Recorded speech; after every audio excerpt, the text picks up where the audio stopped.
प्राचीन काल में भारत के उत्तरी भाग में एक बहुत प्रसिद्ध मठ था जिसे कालिंजर के नाम से जाना जाता था। कालिंजर मठ उस समय का एक प्रसिद्ध मठ था। यह रामायण काल से पहले की बात है। रामायण का मतलब है लगभग 5000 साल पहले। राम के आने से पहले भी कालिंजर मठ का खूब नाम था। राम को बहुत न्यायप्रिय और कल्याणकारी राजा माना जाता था। वो हर दिन दरबार में बैठकर लोगों की समस्याएं हल की कोशिश करते थे।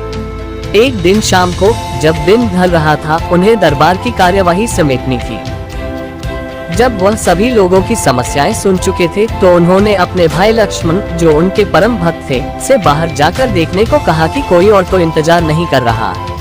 लक्ष्मण ने बाहर जाकर चारों ओर देखा और वापस आकर बोले, कोई नहीं है, आज का हमारा काम अब खत्म हो गया है।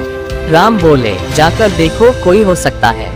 यह थोड़ी अजीब बात थी। लक्ष्मण अभी अभी बाहर से देखकर आ चुके थे, मगर वह फिर से जाकर देखने के लिए कह रहे हैं। इसलिए लक्ष्मण फिर से गए और चारों ओर देखा, वहाँ कोई नहीं था।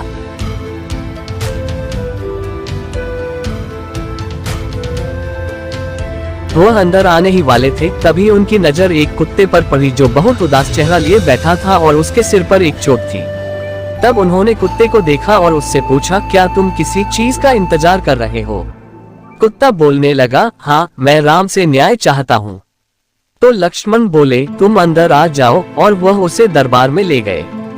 कुत्ते ने आकर राम को प्रणाम किया और बोलने लगा। वह बोला, हे राम, मैं न्याय चाहता हूँ। मेरे साथ बेवजह हिंसा की गई है।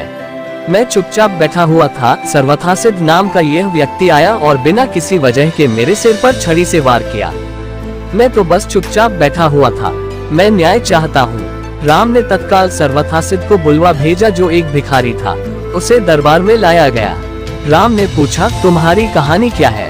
यह कुत्ता कहता है कि तुमने बिना वजह उसे मारा। सर्वथासिद बोला, हाँ, मैं इस कुत्ते का अपराधी हूँ। मैं भूख से बौखला रहा था, मैं गुस्से में था, निराश था। यह कुत्ता मेरे रास्ते में बैठा हुआ था, इसलिए मैंने बेवजह निराशा और गुस्से में इस कुत्ते के सिर पर मार दिया। आप मुझे जो भी सजा देना चाहें, दे सकते। फिर राम ने यह बात अपने मंत्रियों और दरबारियों के सामने रखी और बोले, आप लोग इस भिखारी के लिए क्या सजा चाहते हैं? उन सब ने इस बारे में सोचकर कहा, एक मिनट रुकिए, यह बहुत ही पेचीदा मामला है। पहले तो इस मामले में एक इंसान और एक कुत्ता शामिल है, इसलिए हम सामान्य तौर पर जिन कानूनों को जानते हैं वे इस पर लागू नहीं होंगे। इसलिए राजा होने के नाते यह आपका अधिकार है कि आप फैसला सुनाएं। फिर राम ने कुत्ते से पूछा, तुम क्या कहते हो? क्या तुम्हारे पास कोई सुझाव है? कुत्ता बोला, हाँ, मेरे पास इस व्यक्ति के लिए एक उपयुक्त सजा है। वह क्या, बताओ। तो कुत्ता बोला, इसे कालिंजर मठ का मुख्य महंत बना दीजिए। राम ने कहा, तथास्तु, और भिखारी को प्रसिद्ध कालिंजर मठ का मुख्य महंत बना दिया गया। राम ने उसे एक हाथी दिया। भिखारी इस सजा से बहुत प्रसन्न होते हुए हाथी पर चढ़कर खुशी खुशी मठ चला गया। दरबारियों ने कहा, यह कैसा फैसला है? क्या यह कोई सजा है? वह आदमी तो बहुत खुश है। फिर राम ने कुत्ते से पूछा, क्यों नहीं तुम ही इसका मतलब बताते?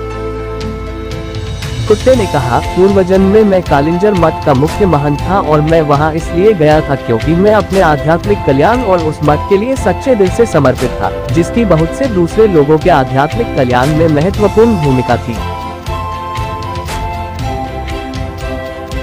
मैं वहां खुद के और हर किसी के आध्यात्मिक कल्याण के संकल्प के साथ वहां गया और मैंने इसकी कोशिश भी की। मैंने अपनी पूरी कोशिश की, मगर जैसे जैसे दिन बीते, धीरे धीरे दूसरे छिटपुट विचारों ने मुझे प्रभावित करना शुरू कर दिया। मुख्य महंत के पद के साथ आने वाले नाम और ख्याति ने कहीं न कहीं मुझ पर असर डालना शुरू कर दिया। कई बार मैं नहीं, मेरा अहम काम करता था। कई बार मैं लोगों की सामान्य स्वीकृति का आनंद उठाने लगता था। लोगों ने मुझे एक धर्मगुरु की तरह देखना शुरू कर दिया। अपने अंदर मैं जानता था कि मैं धर्मगुरु नहीं हूँ, मगर मैंने किसी धर्मगुरु की तरह बर्ताव करना शुरू कर दिया और उन सुविधाओं की मांग करना शुरू कर दिया जो आमतौर किसी धर्मगुरु को मिलनी चाहिए। मैंने अपने संपूर्ण रूपांतरण की कोशिश नहीं की, मगर उसका दिखावा करना शुरू कर दिया और लोगों ने भी मेरा समर्थन किया। ऐसी चीजें होती रही और धीरे धीरे अपने आध्यात्मिक कल्याण के लिए मेरी प्रतिबद्धता घटने लगी और मेरे आसपास के लोग भी कम होने लगे। कई बार मैंने खुद को वापस लाने की कोशिश की, मगर अपने आसपास जबरदस्त स्वीकृति को देखते हुए मैं कहीं खुद को खो बैठा। इस भिखारी सर्वथासिद में गुस्सा है, अहम है, वह कुंठित भी है, इसलिए मैं जानता हूँ कि वह भी खुद को वैसा ही दंड देगा जैसा मैंने दिया था। इसलिए यह उसके लिए सबसे अच्छी सजा है, उसे कालिंजर मठ का मुख्य महंत बनने दीजिए।